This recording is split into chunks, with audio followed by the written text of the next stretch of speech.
Hola a tots i a totes, com esteu? Jo estic molt bé, estic amb la meva família i pensant molt i molt en vosaltres. Espero que estigueu molt bé.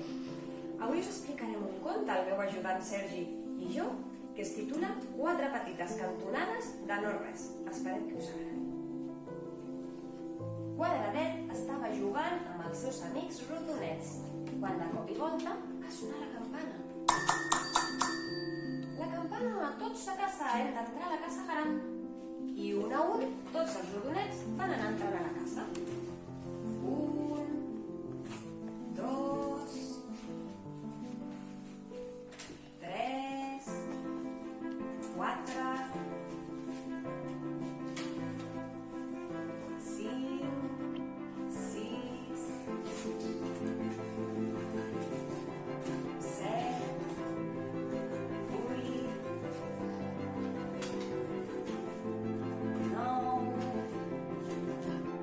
10.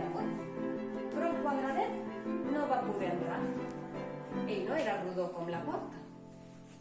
El quadradet estava molt trist. Ell no era rodó com la porta.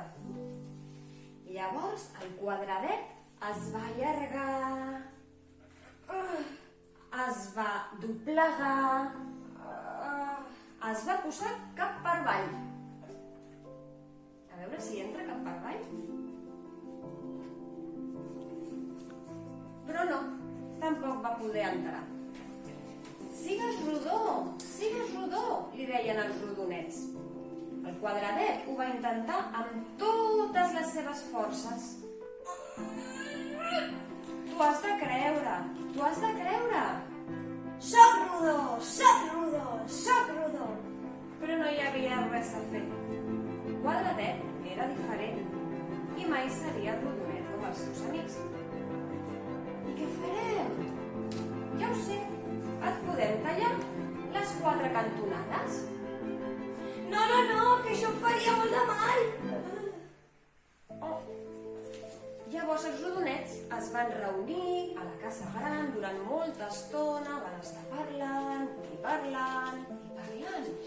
I llavors, ja ho sé, no és el quadradet el que ha de canviar. El que ha de canviar és la porta.